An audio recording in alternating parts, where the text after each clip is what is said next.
In today's video, I wanted to talk a little bit about the differences between manifestation consciously and manifestation unconsciously. When we manifest things unconsciously, not only is it not as satisfying, but we might not be able to keep it because the universe will give us a nugget and then take it away because we're not in a higher vibrational state. We cannot attract what we are not already. If we want to attract love, we need to be in a higher vibrational state, that of we are already that. We are already abundance. We are already a love.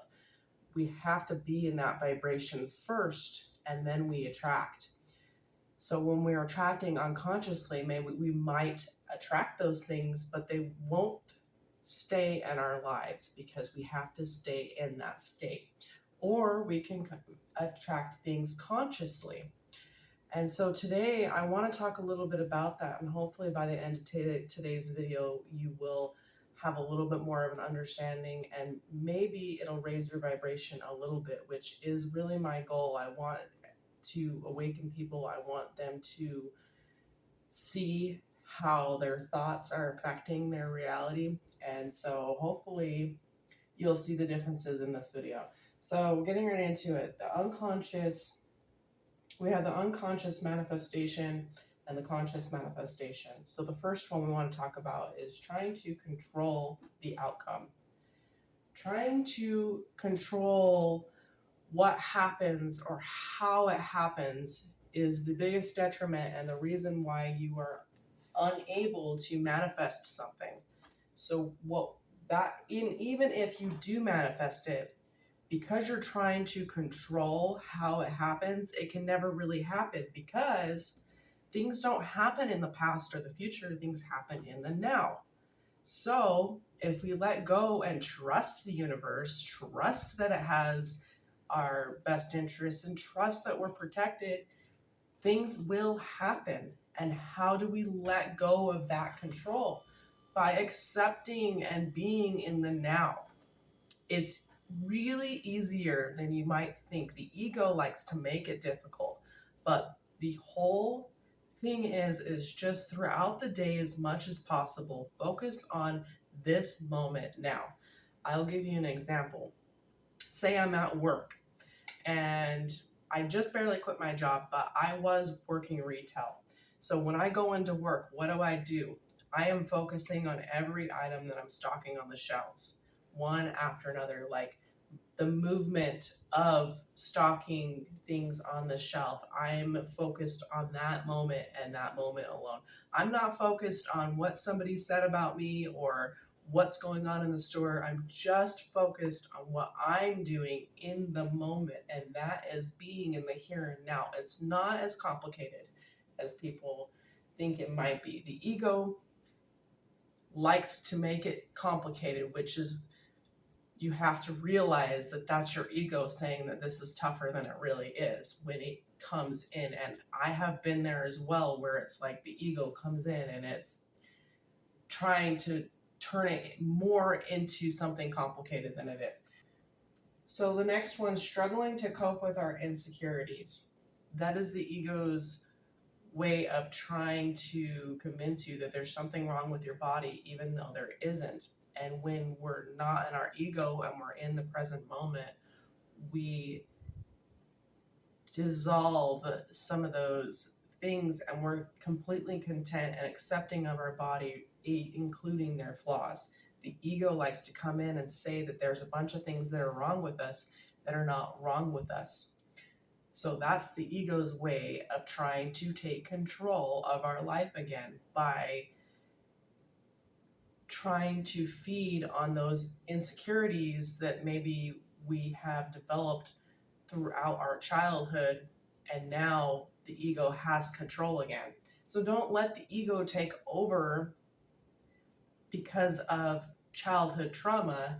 Accept that your body is form and nothing more. And that doesn't mean that if you feel like you need to lose weight, you can't go and get into the gym. It means try as hard as it may be, because of maybe someone said something about you, said something about your body, it made you insecure, or maybe you just have those things from childhood and you have a hard time accepting it. Try to do some mirror work and just go into the mirror every morning and accept the things that you can't accept. And it takes some practice to just look at the flaws within yourself and in your physical body and accept it, but try to accept what you can't accept about your physical body, because you have to realize that that is, again, ego driven. All right, so the next one is our wants and desires arise often. We continue to have things float in our mind about things that we want to happen in the future, or maybe regrets about the past. The things that we want to happen in the future, I need to achieve, I need to do this, I want a relationship. That again is the ego. You don't need something outside of yourself to be whole and complete. You are already whole and complete in this moment. And when you're in this moment, you don't need something. But when you're back in the ego, you do need something. That's wants and desires. So ultimately, like Eckhart Tolle says, think less and be in the present moment. Be in the here and now, and that dissolves the ego.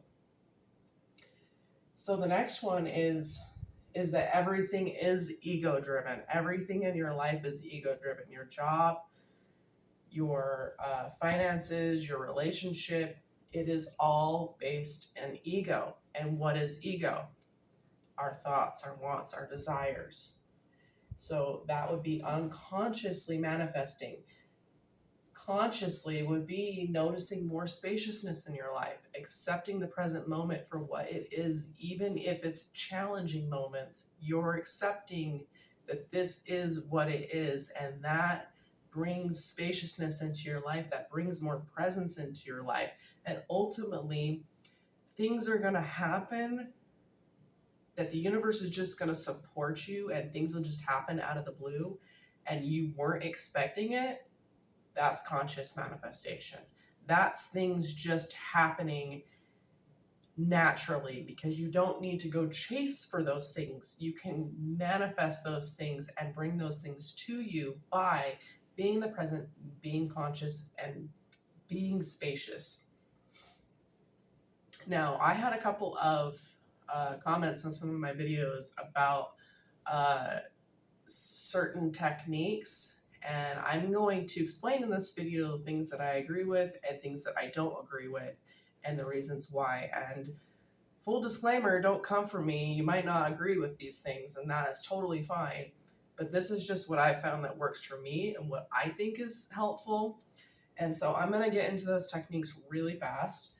So the first one is that I don't think that visualization meditation works. I don't think it's helpful. And I did have a comment on one of my videos, and hopefully this answers your question. Why would you want to visualize? You already know what you want. The universe already knows what you want. You don't have to go chasing for it. So why would you want to do a visualization meditation? That is just adding more time to what you want. You have to remove time and be in the present moment. So don't do visualization meditation. I think it's a waste of time. What I do think works and helps with conscious manifestation is scripting. Scripting, you take it, instead of doing visualization meditation, do scripting.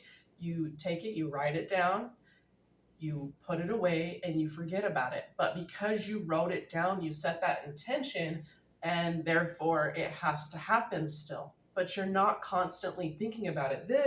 You're thinking about it. You're visualizing it every single day, but you're not really letting it go. And the whole point is to be in the present moment and let it go. So don't do this. Do scripting. So the next one is just doing like traditional meditation, transcendental meditation, things that are going to help you, yes, be familiar with your mind, because that's what meditation is, but also help you become more present during the day.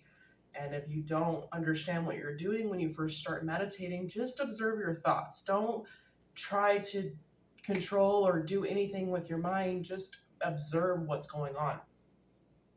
And then just present moment awareness, which is what the whole journey is about, because ultimately your entire life unfolds in the now, in the present moment. And so, rather you have a relationship or not, rather you have the friends and the support system that you want, rather you have the finances that you want, everything happens in the present moment. And in order to live more peacefully, we need to be in the now. So, I hope that answers one of your all's questions. And I'm sure I'm going to get some hate mail for it, but that's okay. All right, so anyways, I really do hope that my video helped you guys. If you did, subscribe to my channel and leave me a comment down below. And I will talk to you soon. Peace, one love. Bye.